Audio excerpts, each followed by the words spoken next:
Live streaming is on. Hello, everyone. This is Adam Meister, the Bitcoin Meister, the Disrupt Meister. Welcome to the One Bitcoin Show. Today is May the 13th, 2020. Strong hand, long-term thinking. Bitcoin is the next Bitcoin. One Bitcoin equals one Bitcoin. Offended by selling unconfiscatable. Compete, don't complain. In motion. All right, dudes. Be a unique beast. Friday is in 2 days. 2 p.m. Baltimore time. Adam Paul Moore, Phil Geiger, and Kyle Kemper. Yeah, do you remember him from 3 years ago? He's returning to the show. 2 p.m. on Friday is This Week in Bitcoin. Hello, my elite friends. Check out all the links below. DisruptMeister.com, TechBalt, TECHBALT. Ask your questions in the chat. If you're watching this taped, play it at 2x. Let's start this party right by talking about an entity that's wrong, and that's the IRS. Oh, the Internal Revenue Service of the United States of America wants to hire some help for auditing people's crypto taxes. You see, the IRS, not surprisingly, they're not experts in Bitcoin or cryptocurrency. They don't have enough people to go through all the taxes, and they don't have the knowledge, the Bitcoin knowledge, the cryptocurrency knowledge, whatever you want to say, to know what was transferred here, who spent this way. It can be a little complex. And I'm sure you traders who are doing your taxes, you know how complex it can get, keeping track of it. Well, I am happy that the IRS, they can't handle it. They can't handle it. Unfortunately, they've put out a call to snitches. They want to hire contractors to help them figure out who owes what. Now, this space is so small right now, okay, that there's a pretty good chance that you know someone who knows someone who might be willing to share their expertise and get paid by the IRS to say, well, you see this trader here, they didn't report this, and they sent it to Poloniex to Bitfinex, and here they turned it into Ethereum, and then, all right, I'm putting this out there because the IRS, when governments try to do something draconian, try to do something annoying, they can't pull it off without the snitches, without the help. Okay, they can't enforce the lockdown without the snitches. This is very similar. And so I know the word snitches, it's kind of a harsh word, isn't it? But this is what these people are. I mean, I know everyone's got to make a buck, but so you're going to say, yeah, I'm going to get paid by the IRS so that I can I can help them scare the living daylights out of crypto traders and make them and take money from them, so that money can then be redistributed during virus panics and such. Hey, this is where the big boys play. The funny thing is, you do that, someone might find out that you did that you were an IRS contractor. And hey, people talk. And I mean, maybe you'll be proud of that. I don't know how anyone can be can find meaning in that. I got to tell you. So I am happy that the government, clear, at least the Internal Revenue Service, does lack some understanding and lacks some manpower when it comes to cryptocurrency. That's good. It's good. It's unfortunate that, here's the official title: IRS soliciting contractors to help audit crypto tax returns. It's linked to below, the letter that they sent out there. And it does appear that, they probably sense, or they understand, that there are a lot of dudes out there that are traders, impulsive traders, who thought that, whatever, I don't have to report a thing.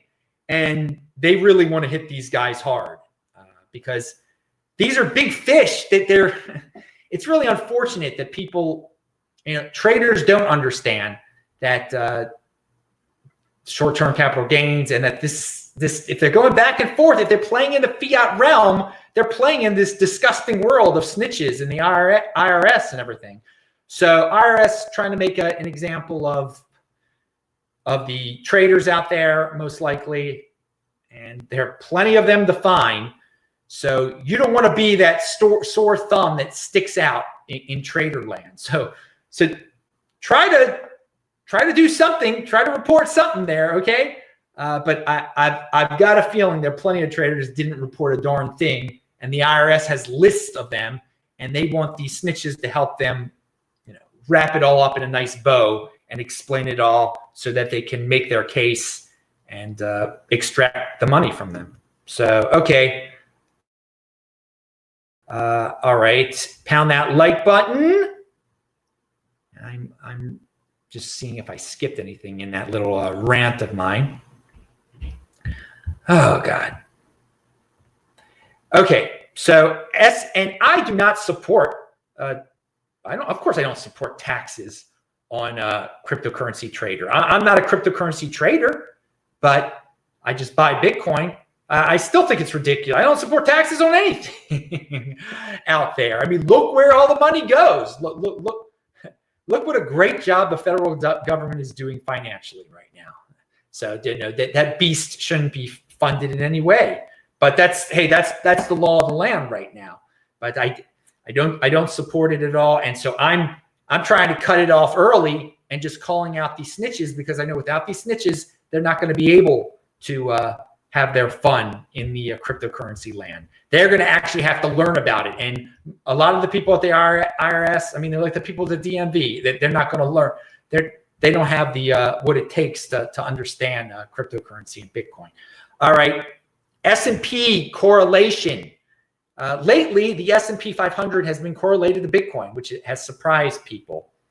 And today, or the last couple of days, it's been pointed out that perhaps there's been a decoupling. And what else happened during the last few days? The halving. So is it a coincidence? I don't know. I hope the correlation is over. I hope the decoupling has happened.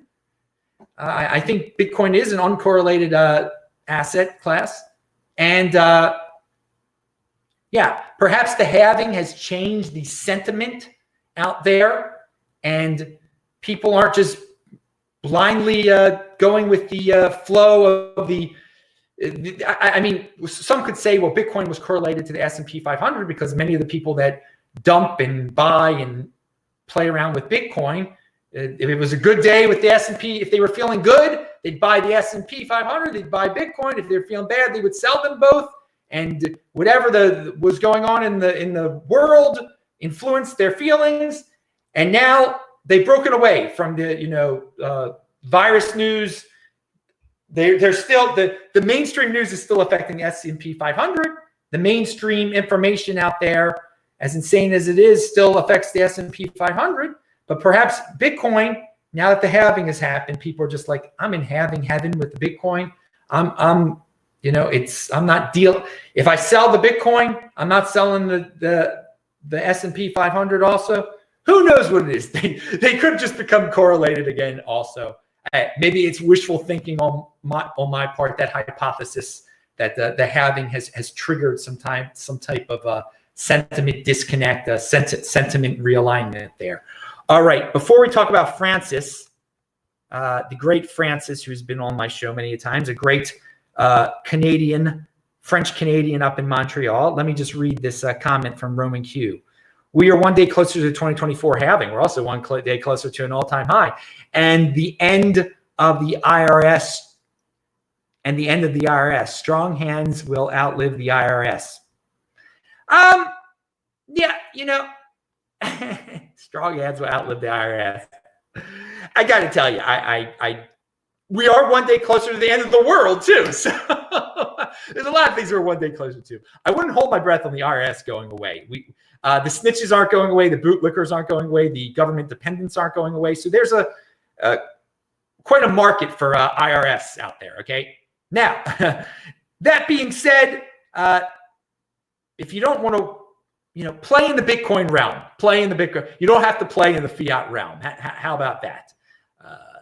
But and yes, we're one day closer to an all-time high, of course. Venshin is in the house. Venshin, I watched your latest video, and you discussed something that was disgusting on it. And I want to leave a comment on BitChute, but you didn't upload it to BitChute because also during your video you said, and I do agree with this, that if people are tired of the ways of YouTube, well, they should watch BitChute every once in a while, which I do. And of course, I upload all my videos to BitChute, by the way. But there are a lot of people that are like, when all your videos get taken down by big YouTube, there are all these people screaming, you got to go to another platform. You got to go to another platform. And then they never watch the other platform. It's hilarious. I went to another platform. I'm on plenty of platforms. Podcast. Thank God I'm on Anchor. And that's been very good for me. And we're going to talk about that in this second, Anchor. But I'm also on BitChute at Bitcoin Meister. Invention is also there. But his latest video wasn't uploaded there. I'm sure he's very busy. He has much more important things to worry about in his life than uploading videos to BitChute.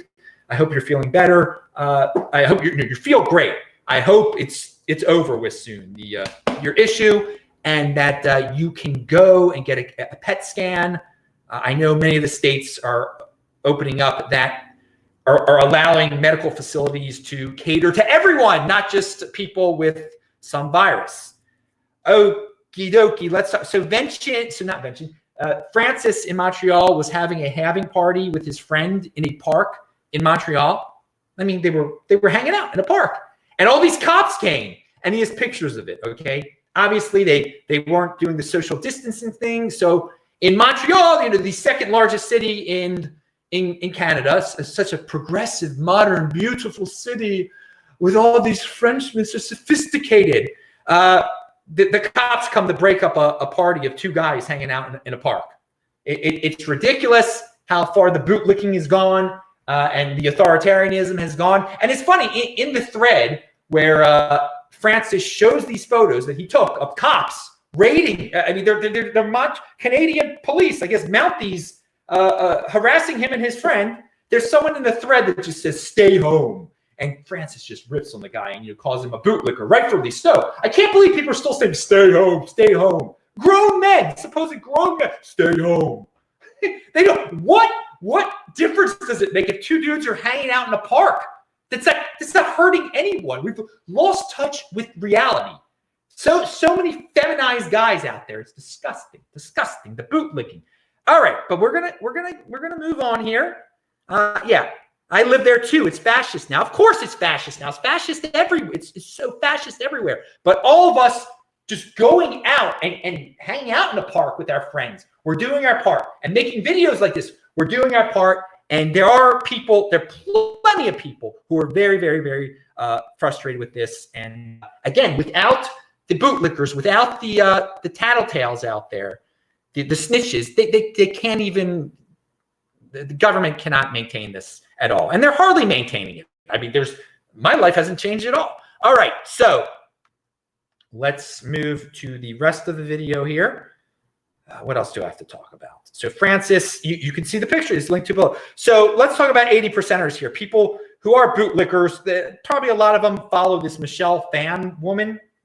And I never heard of this. She's into beauty and makeup. Obviously, I'm not. She caters toward a lot of women, and women like beauty and makeup. That's great. That's awesome. That's not my thing. I linked to her Twitter below, and she's got all the social justice warrior stuff there about the lockdown. Obviously, she's trying to fit in, and fitting in is overrated. But, she's an influencer, and she wants to influence all over the place. And now she's a wealthy woman, and she has some intelligence, apparently, and she wants to invest in Bitcoin, and she obviously wants to enter the space. And she's already had a CoinDesk article, and that's how I found out about her. And so it says, makeup mogul Phan wants to teach her millions of fans. Now, again, on Twitter, she doesn't even have a million fans, but okay, maybe she's got millions of fans. I hope she does. Millions of fans, how to protect their purchasing power through Bitcoin. She will talk about crypto mass adoption and then ask me anything at the consensus, whatever, that they had online. Our first virtual conference. Okay, great. Now, so I don't agree with this woman politically. I can already tell. I've never heard of her before. But welcome. If she's really gonna, and she might have the weirdest reason she's promoting it. She might just want to have more Twitter followers. But if she does tell these ladies that follow her about Bitcoin, and she's mentioned it a few times on her feed. I did check out her feed, and she's mentioned it, but I thought maybe part of the reason she's mentioning it just because she's speaking at the Bitcoin event.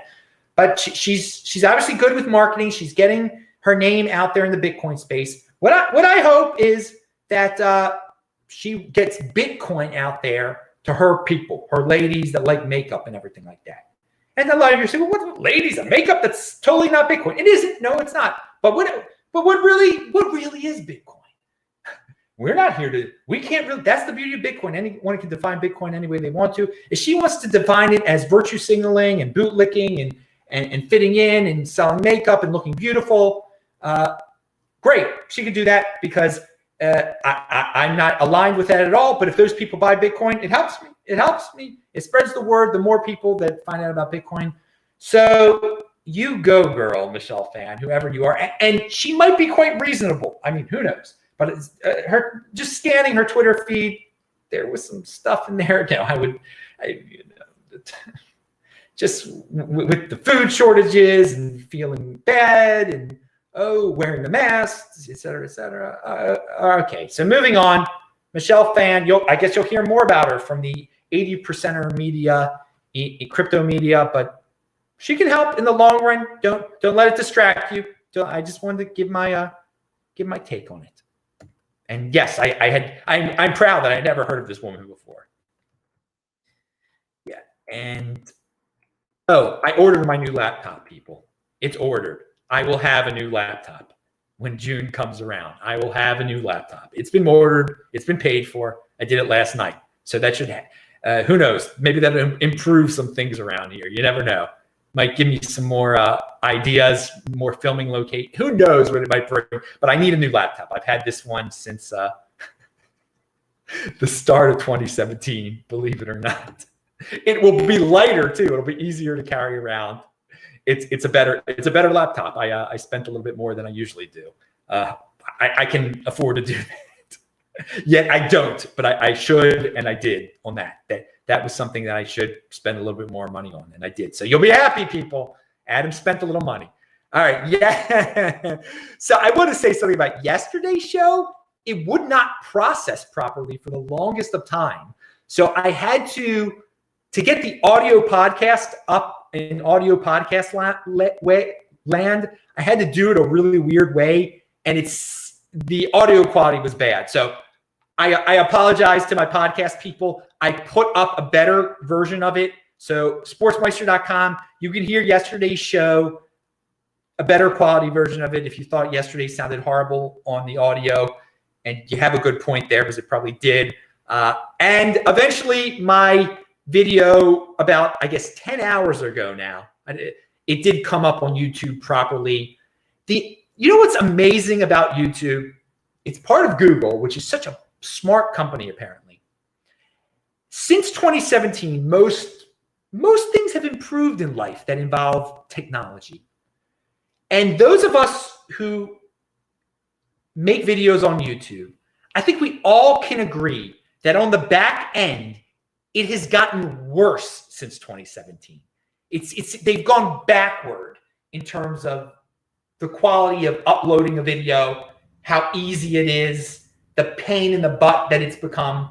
And then this happens. This never happened to me before, where it took that long to properly process. So it was on YouTube, but if you went to disruptmeister.com, you couldn't even see it because it hadn't properly, just like what I just said. All right.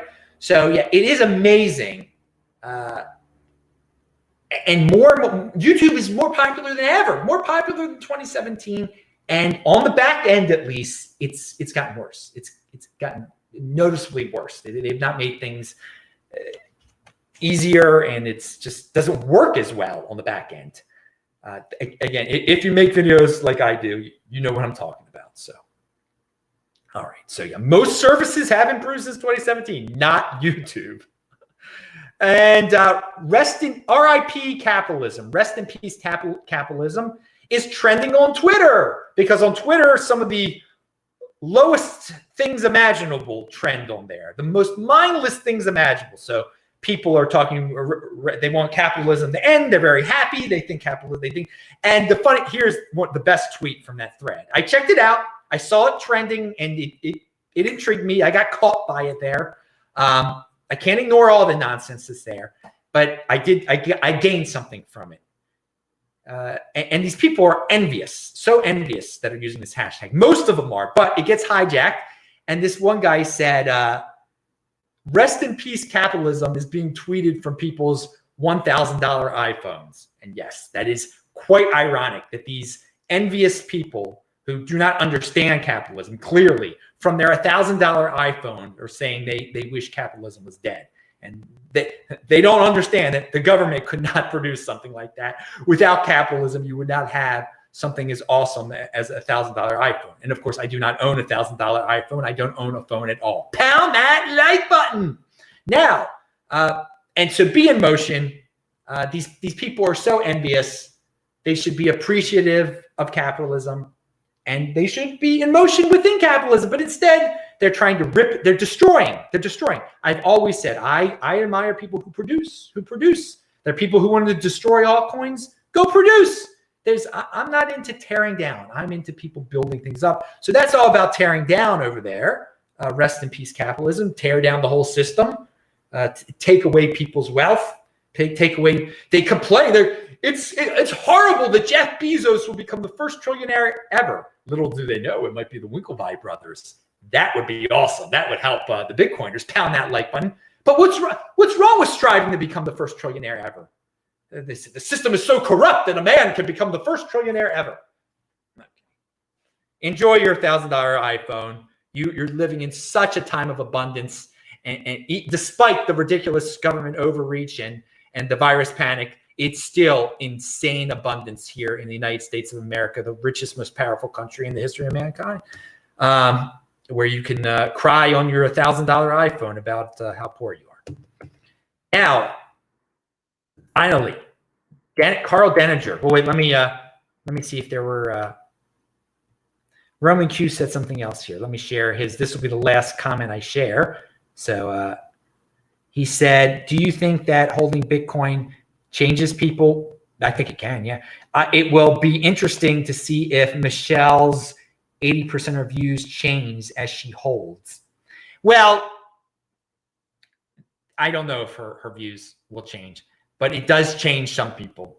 It does. I think it does change some people. And I think that's kind of cool. If you really try to grasp it, it opens doors to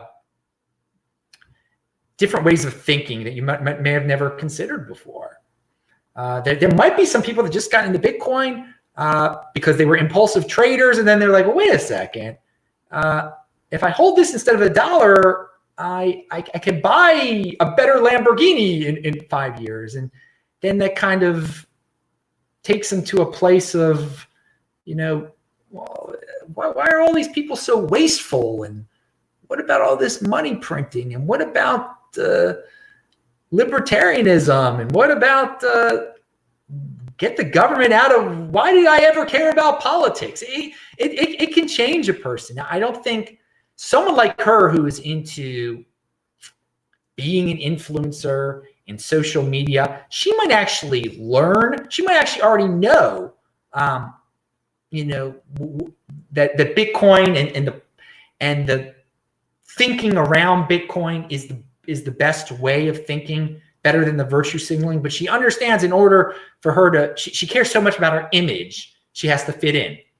So I think with a person like her, that Bitcoin won't transform her from a person that's centered around fitting in to a person that understands fitting in is overrated. But Bitcoin and maybe it will, but Bitcoin definitely can be a tool to wake people up from the fitting in world to understand that fitting in is overrated. How about that? There's my long-winded explanation of the whole thing. But yes, it can wake people up and make them understand that they don't have to fit in, and they can think a different way, and they can be a unique beast. It can change people into a unique beast. I mean, I got to say, I was on the road to becoming, I used to blindly try to, I go to the clubs all the time.